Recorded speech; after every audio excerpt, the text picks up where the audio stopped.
एक समय की बात है। एक छोटे से गांव में एक प्रसिद्ध बौद्ध मठ था। उस मठ में कई भिक्षु रहते थे जो शांति, ध्यान और साधना में लीन रहते थे। लेकिन इन सभी भिक्षुओं में से एक भिक्षु ऐसा था जो बहुत ज़्यादा बोलता था। उसका नाम भिक्षु पाल था। भिक्षु पाल का जन्म एक समृद्ध परिवार में हुआ था, लेकिन उन्होंने दुनिया की माया मोह से मुक्त होने के लिए अपना परिवार छोड़कर मठ में आने का निर्णय लिया था। पाल बुद्धिमान और ज्ञान पिपासु थे, लेकिन उनकी एक आदत थी, वे हमेशा बोलते रहते थे। उनकी यह आदत मठ के अन्य भिक्षुओं के ध्यान और साधना में बाधा उत्पन्न करती थी। मठ के प्रमुख आचार्य शांत ने पाल को कई बार समझाया कि मौन ध्यान और साधना के लिए आवश्यक है, लेकिन पाल की आदत ऐसी थी कि वे इसे बदल नहीं पाते थे। एक दिन आचार्य शांत ने निर्णय लिया कि वे पाल को एक पाठ पढ़ाएंगे ताकि वे मौन का महत्व समझ सकें। एक दिन आचार्य शांत ने पाल को बुलाया और कहा, पाल, आज से तुम एक विशेष साधना करोगे। तुम्हें अगले 1 महीने तक मौन रहना होगा और किसी से भी बात नहीं करनी होगी।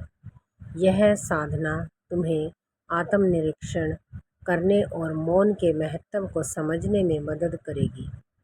पाल ने आचार्य की आज्ञा मान ली और मौन साधना शुरू कर दी। पहले कुछ दिन उनके लिए बहुत कठिन थे।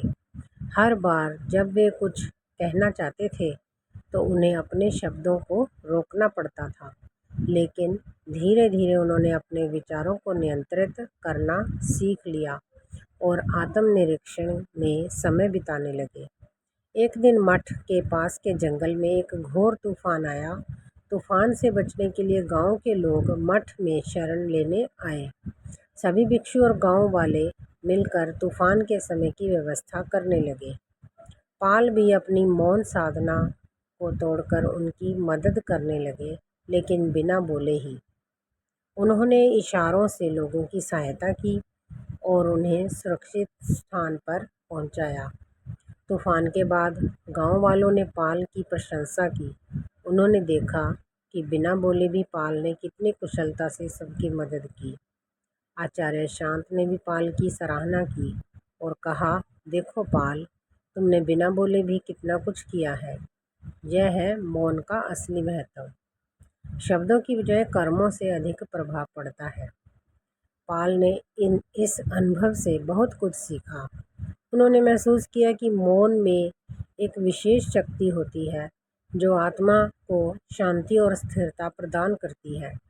वे समझ गए कि जब हम मौन रहते हैं तो हम अपने भीतर के सच्चे स्वरूप को देख पाते हैं और उसे महसूस कर पाते हैं। इस घटना के बाद पाल ने अपने जीवन में मौन को अपनाया और अपनी बोलने की आदत को बहुत हद तक नियंत्रित कर लिया।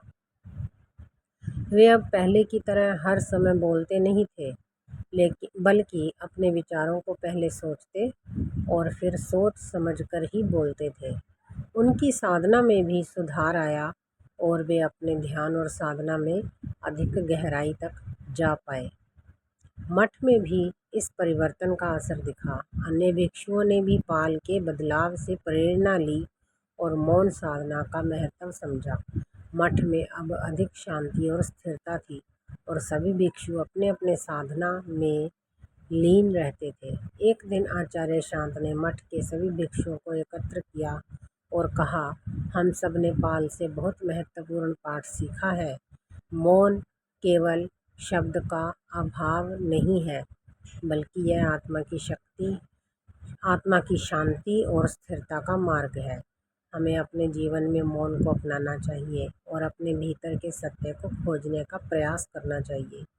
भिक्षु पाल ने आचार्य शांत के शब्दों को सुना और मन ही मन मुस्कुराए।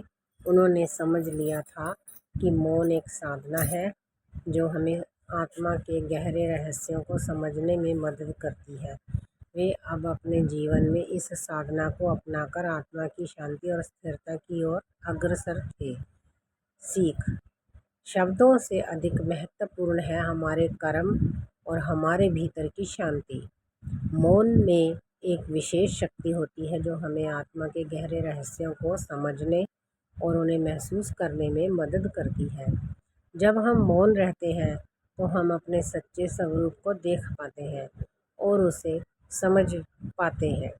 यही है मौन का असली महत्व।